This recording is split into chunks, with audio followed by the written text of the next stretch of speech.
বাসায় গেস্ট আসলে যেমন ভালো লাগে তেমনি গেস্টদের জন্য প্রিপারেশন নেওয়াটাও কিন্তু খুব কঠিন। বাসায় গেস্ট আসলে আমি কিভাবে একা একা সব কাজ করি সেগুলো নিয়েই থাকছে আজকের ভিডিওটি। আসসালামু আলাইকুম, কেমন আছেন সবাই? লিজেন্ডারি লাইফ অফ নিপা ব্লগে আপনাদের সবাইকে স্বাগত। আমরা সবাই চাই বাসায় যখন গেস্ট আসবে গেস্টদের জন্য মজার মজার রান্না করতে, ঘর সবসময় সুন্দর করে গুছিয়ে রাখতে। আমরা যদি কিছু জিনিস একটু ম্যানেজ করে চলি তাহলে কিন্তু মেহমান আসলে রান্না বান্না ঘর গুছানো নিয়ে কোনো প্যারা থাকবে না। আমার বাসায় যখন অনেক গেস্টদের একসাথে দাওয়াত দেওয়া হয় তখন আমি অনেক আগে থেকে প্রিপারেশন নেই। প্রিপারেশন বলতে আমি এক সপ্তাহ আগেই বাজার করে ফেলি, কোন কোন আইটেম হবে মেনু সেট করে ফেলি। আমরা যদি প্রথমেই মেনু সেট করে ফেলি কি কি রান্না হবে সেগুলো ঠিক করে বাজার করে আনি তাহলে কিন্তু রান্না করা খুব সহজ হয়ে যায়। এরপর আমি যেটা করি মাছ মাংস সবকিছু পরিষ্কার করে যেগুলো মেরিনেট করে রাখতে হবে সব মেরিনেট করে ফেলি। মাছ মাংস মেরিনেট করে রাখলে একদিকে যেমন সময় বাঁচে তেমনি খাবারের টেস্টও কিন্তু বেড়ে যায়। এরপর যে জিনিসগুলো ভেজে রান্না করতে হয় সেগুলো আমি আগেই ভেজে ফেলি, আর যেগুলো কষিয়ে রান্না করতে হয় সেগুলো কষিয়ে রেখে দিই। যেদিন গেস্ট আসবে তখন ঝোল দিয়ে রান্না করি। আর আমার রান্নার কাজ অনেক সহজ করে দেয় এই মশলাদানিগুলো। একটা বক্স করলে সবগুলো মশলা যখন হাতের কাছে থাকে তখন রান্না করা কিন্তু খুব সহজ হয়ে যায়। সময় করে আমি আদা রসুন আগেই ব্লেন্ড করে রেখে দিই, পেঁয়াজগুলো বেরেস্তা করে রাখি। পুরো সপ্তাহ জুড়ে আমরা যদি এই ছোটখাটো কাজগুলো করে রাখি তাহলে রান্না করতে একদমই প্যারা লাগে না। মাছ মাংস সবকিছু আগেই আমি গুছিয়ে রেখেছিলাম, যেগুলো ভেজে রাখা দরকার সেগুলো ভেজে রেখেছিলাম, যেগুলো মেরিনেট করে রাখা দরকার সেগুলো মেরিনেট করে রেখেছিলাম,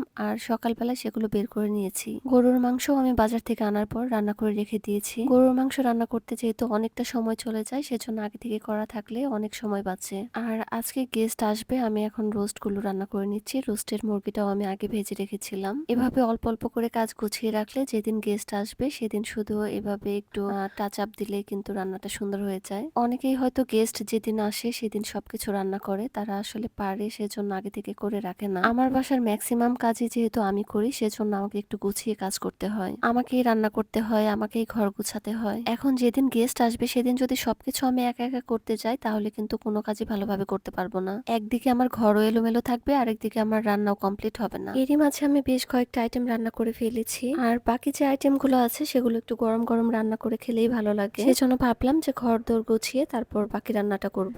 আমি জাস্ট আমার ফার্নিচার গুলো একটু মুছে নিয়েছি, আর বিছানার চাদর সবকিছু পাল্টে দিয়েছি, আর যেগুলো গ্লাসের জিনিস ছিল বা আয়না ছিল সেগুলো আমি সুন্দর করে মুছে নিয়েছি। ঘরে আয়না অপরিষ্কার থাকলে কিন্তু পুরো ঘরটাই খুব নোংরা মনে হয়, সেজন্য আমি সবসময় চেষ্টা করি আয়নাগুলো পরিষ্কার রাখার। অনেকের ছোট বাচ্চা থাকলে ঘর গুছিয়ে রাখতে পারেন না, ঘর এলোমেলো করে ফেলে, তবে আমার বাচ্চারা এ ব্যাপারে আমাকে অনেক সাহায্য করে। যখন আমি ওদের বলি আমি খুব কষ্ট করে গুছিয়েছি, তোমরা এলোমেলো করো না, আজকে গেস্ট আসবে, ওরা কিন্তু একটুও এলোমেলো করে না। আর যদি এলোমেলো করেও ফেলে নিজ দায়িত্বে সব আবার গুছিয়ে রাখে। সবকিছু কাটাকাটি ধোয়া মোছার কাজ করে আমি রান্নাঘরটাও ক্লিন করে ফেলেছি।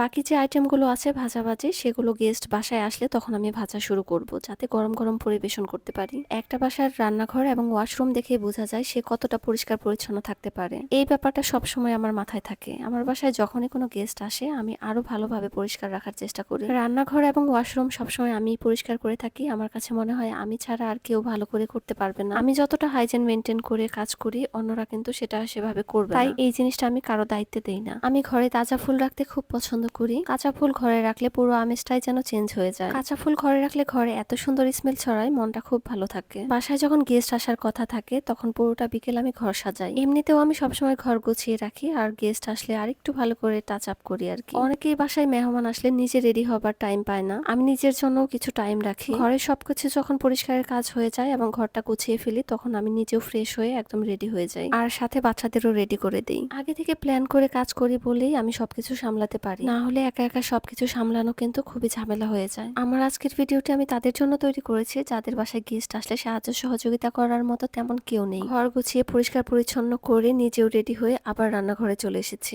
এখানে আমি আগেই সালাদ কেটে রেখেছি, শুধুমাত্র লবণ দিইনি। সাথে বাকি যা যা রান্না ছিল সবকিছু কমপ্লিট করে আমি টেবিলে সার্ভ করে দিয়েছি। সবকিছু রান্না বান্না দেখাতে গেলে আসলে ভিডিওটি অনেক বড় হয়ে যায়, সেজন্য আর দেখালাম না। আমার বাসায় গেস্ট আসলে আমি যেভাবে সবকিছু করি সেটাই আপনাদের সাথে শেয়ার করলাম। যেসব আপুরা একা একা কাজ করেন তাদের জন্য আশা করি গেস্ট সামলানো এখন অনেক সহজ হবে। আমার ভিডিওগুলো আপনাদের যদি একটু হলেও ভালো লাগে তাহলে অবশ্যই পেজটি ফলো করে দিবেন, লাইক কমেন্ট এবং শেয়ার করবেন। আমি সবসময় চেষ্টা করি আমার আপুদের কাজ যেন একটু হলেও সহজ হয় সেই টিপস গুলো দেওয়ার। হয়তো আমার অনেক আপুরাই আমার থেকে অনেক ভালো গুছিয়ে কাজ করতে পারে, তবে যেসব আপুরা পারে না বা নতুন সংসার শুরু করেছে সেই সব আপুদের অনেক উপকার হবে। সবাই অনেক ভালো থাকবেন, সুস্থ থাকবেন। আল্লাহ হাফেজ।